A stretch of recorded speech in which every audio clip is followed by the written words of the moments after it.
What's going on, ladies and gentlemen? Welcome to the channel.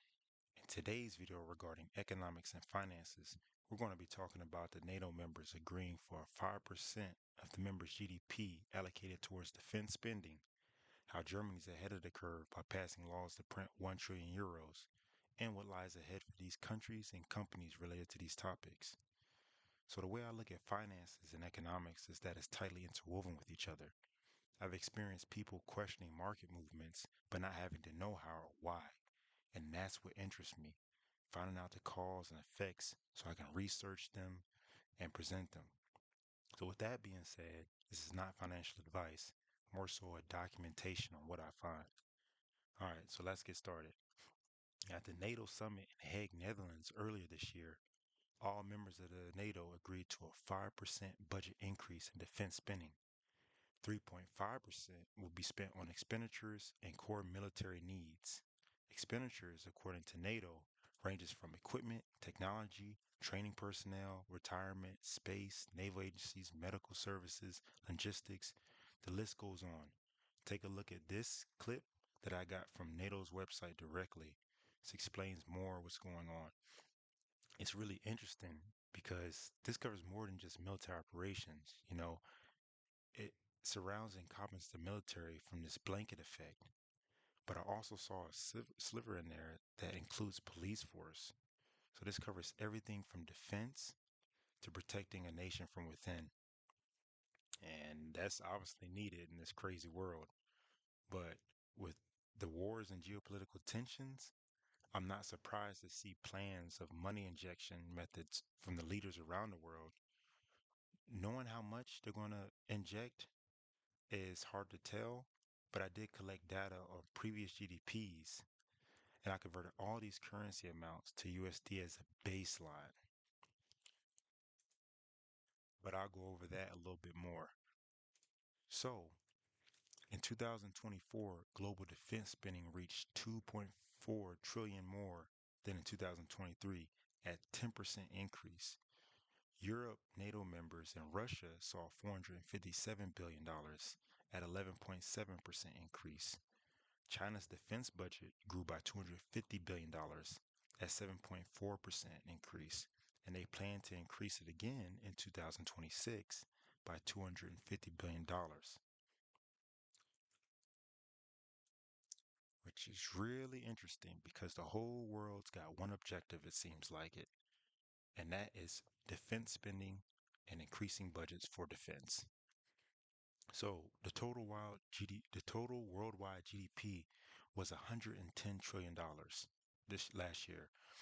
The total amount adjusted for a 3% inflation growth puts that number at $113 trillion. The IMF expects a 3.1% raise in GDP in 2026. So, if we can expect the NATO members to push the rest of the world in percentages of GDP, and we'll use an average 3% allocation rule, the world can be expected, the worldwide GDP could be expected to reach upwards of $4 trillion. Now, that is just speculation, and it shouldn't be used as a prediction, but it is a good indication of where the world's going and how much this exploded by. So here are the global GDP and inflation graphs I was talking about earlier. All right. And I do want to point out the inflation in 2008, right, and 2021 was due to the great financial crisis for the first one and the COVID pandemic. And notice how the inflation quickly rose afterward as liquidity is being pushed into economies to try to stimulate it after it has collapsed. Same thing for 2021. That was from that stimulus check that I received. Thank you. But, all jokes aside, you can really see how much it raised all of a sudden. All right. You can notice these same years on the GDP in 2008, 2009, you see a dip, but it rose.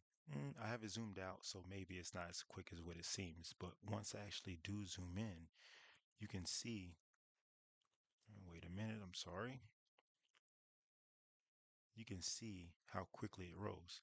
Now, this is GDP, right? And you got to think about it. It's not like a traditional asset that would raise, based off of time, so as long as you held. This number, it would fall. It would if it was for these crises continuously letting to, play out. No, the only reason why they raise so quickly is because these are governments, rushing to the aid to try to, fix the problems, of inflation and money printing. And as you know, that's not going to help anything in the long run. We're just passing that on to our kids. But there is a country that plans on printing 1 trillion euros to help out their economy, given their state and economic situation. That is Germany.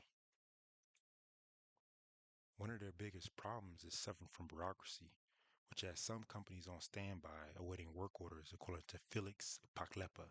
He's the managing director of Germany's Construction Industry Association. Germany's previous constitutional law maintains spending at 0.35% of the nation's GDP, which prevents them from incurring a lot of debt in large numbers, but it contributes to them remaining in a recession for many years.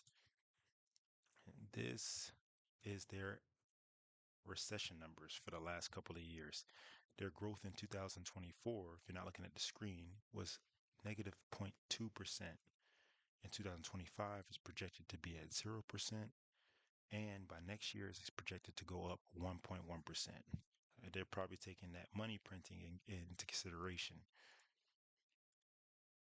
And with the overall economy looking like this,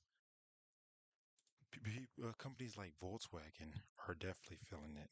Their deliveries to their customers fell 2.3%. Their vehicle sales fell 3.5%. Their sales revenue only gained 0.7%, and their return on sales is down negative 15.4%. So you can see how this is beyond just a countrywide thing, a company-wide thing. This affects every organism within this country, and it has been for years. There's been no growth reported in Germany for years, and nothing's been done about it. Their debt break has literally held them, in the Stone Ages, and their bureaucracy is contribute to that. But it doesn't look all grim for Germany, considering the fact that they do have this and they will start printing money. 500 billion will be provided to the infrastructure of Germany and 500 billion to defense, and that's over the next 12 years. However, in some cases, in some articles I read, they have said that this is going to be an unlimited defense spending. And given the fact that Germany's the powerhouse of Europe, I can see why they want to be self-reliant. Deutsche Bahn, a German rail service, has prepared and reveals plans to renew over 4,000 kilometers of tracks, calculated at 290 billion euros. So below here is more target goals from Deutsche Bahn. They have disclosed to the public that they want to have done by 2030. One of the many companies that plans already off the $1 trillion being printed.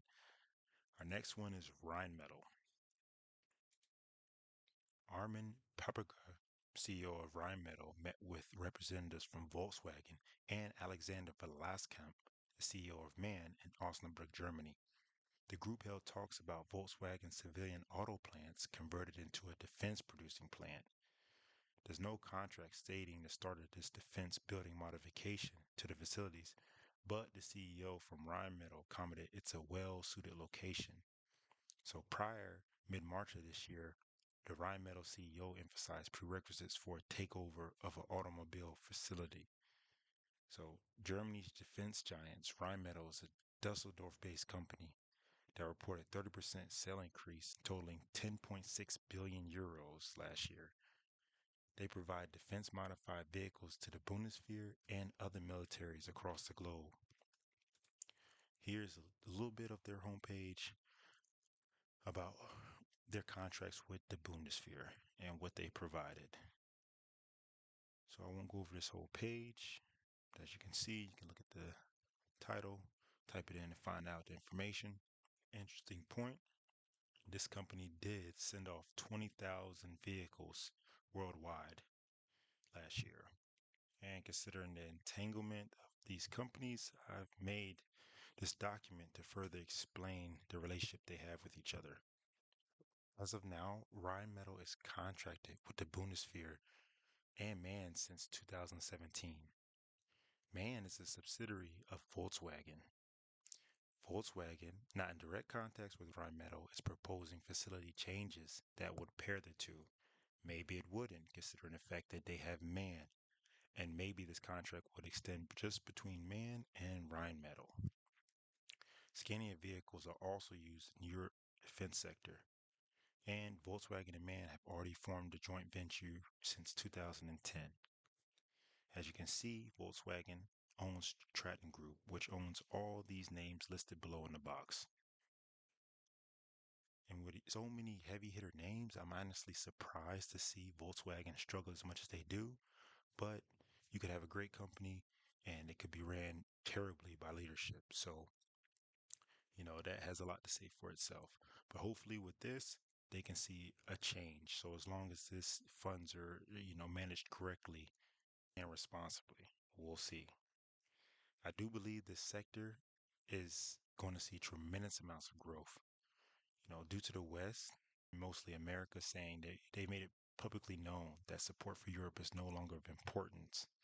So all these geopolitical and economic policy changes due to uncertainty and wars is going to have, lots of money and capital flood onto the markets. What we can expect from these alliances and preparations, that these giant corporations are going to be opening up new job opportunities, injecting money into the infrastructure, and these companies' stocks would possibly see a return on that. But with all that being said, it's been great. I appreciate y'all's ear. Remember, personal wealth starts with entrusting yourself. Education and action is 99% of success. Y'all take care. Until next time.